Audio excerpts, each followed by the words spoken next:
Olá, vou estar iniciando a apresentação do tema pneumotórax. O pneumotórax é a presença de ar entre as duas camadas da pleura, resultando em um colapso parcial ou total do pulmão.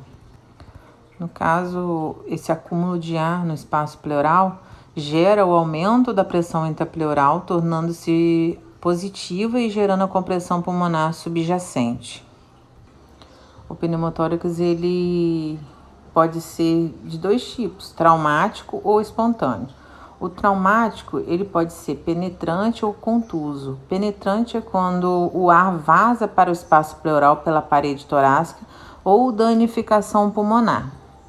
E o contuso quando não há perfusão na pele de modo externo e na maioria das vezes é por alguma batida, algum acidente onde tem um impacto sobre a parte pulmonar aí, né?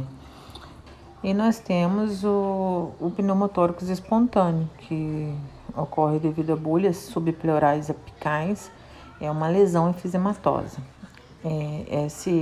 Esse pneumotórax, ele divide em primário e secundário. O primário ocorre sem nenhuma causa aparente, em pessoas sem doenças pulmonares conhecidas. Na maioria das vezes ele é provocado pela ruptura de uma pequena área debilitada do pulmão através da bolha, né?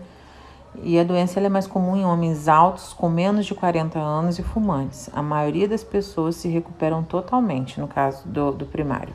E a secundária ocorre em pessoas com alguma doença pulmonar subjacente. Esse tipo de pneumotórax ocorre mais frequentemente com as rupturas de uma bolha em pessoas idosas com DPOC, mas também ocorre com pessoas com outras doenças pulmonares, tipo fibrose cística, asma, sarcoidose, abscesso pulmonar, tuberculose, pneumonia.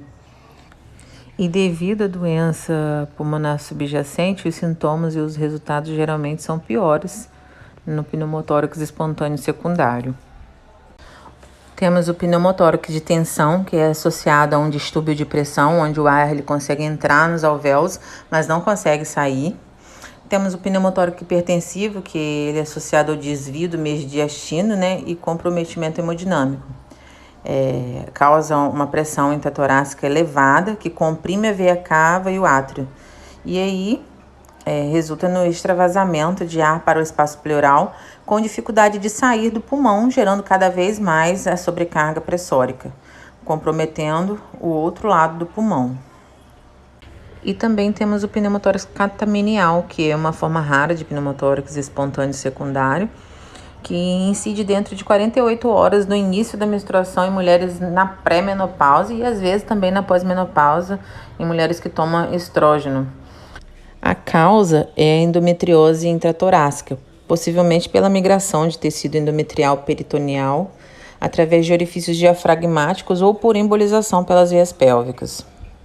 Os sintomas variam muito, porque pode aparecer de forma espontânea e durante o repouso. As manifestações mais comuns são dor intensa e repentina, que piora ao inspirar, dor no peito, sensação de falta de ar e rápida instalação, dificuldade para respirar, pele azulada, especialmente nos dedos e lábios, aumento dos batimentos cardíacos, tosse constante. Os sintomas, eles dependem da velocidade de desenvolvimento do tamanho do pneumotórax. E o diagnóstico do pneumotórax se dá através do exame físico, né? Pode se dar através do exame físico.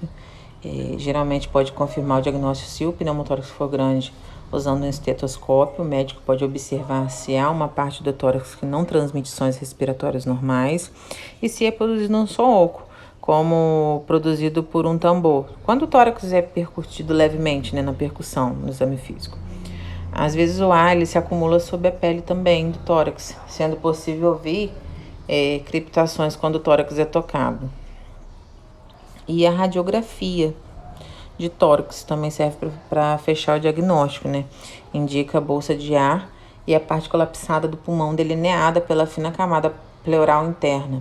Então, a radiografia ela também pode exibir a traqueia, que está sendo desviada para um lado. E eu trouxe também um raio-x para poder estar observando No caso, o pulmão do lado esquerdo, ele apresenta uma hipertransparência, né? Por conta do ar encontrado nele. E a gente consegue diagnosticar o pneumotórax também pelo aumento do mediastino e por conta da tração da traqueia. Fechado o diagnóstico, né, a gente começa a pensar no tratamento, que pode ser dado através da descompressão imediata com agulha para pneumotórax de tensão, né, observação e acompanhamento radiográfico do pneumotórax espontâneo primário, pequeno e assintomático, aspiração por catéter de pneumotórax espontâneo primários, sintomáticos ou grandes, e toracostomia com dreno para pneumotórax secundário e traumático. E também é importante ficar atento às complicações, né? Se não está havendo vazamento de ar no local do dreno, se está tendo falha nesse pulmão de reexpandir, geralmente ocorre por causa de vazamento persistente de ar, obstrução endobronquica, pulmão encarcerado, dreno torácico mal posicionado, então deve estar sempre se observando tudo isso, né? E se está tendo um edema por reexpansão, quando o pulmão ele se expande rapidamente, como ocorre quando um dreno torácico é conectado à pressão negativa após o pulmão estar colapsado, o tratamento é de suporte com oxigênio, diuréticos e suporte cardiopulmonar conforme necessário. Vou falar agora um pouco sobre o tratamento fisioterapêutico, que no caso do pneumotórax, a fisioterapia ela assume um tratamento conservador, né, usando exercícios respiratórios para que o ar contido na cavidade pleural seja reabsorvido como padrões ventilatórios e a inspirometria de incentivo. Porém, é importante frisar que a fisioterapia ela só vai atuar se o pneumotórax estiver sido drenado, que o objetivo esperado é a expansão total do pulmão e o fechamento da fístula pleurobrônquica que determinou o pneumotórax.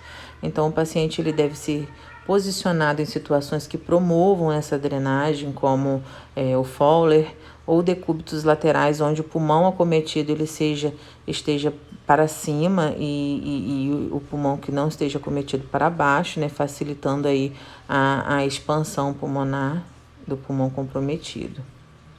Bom, é isso. Eu termino aqui minha apresentação, espero que tenha gostado.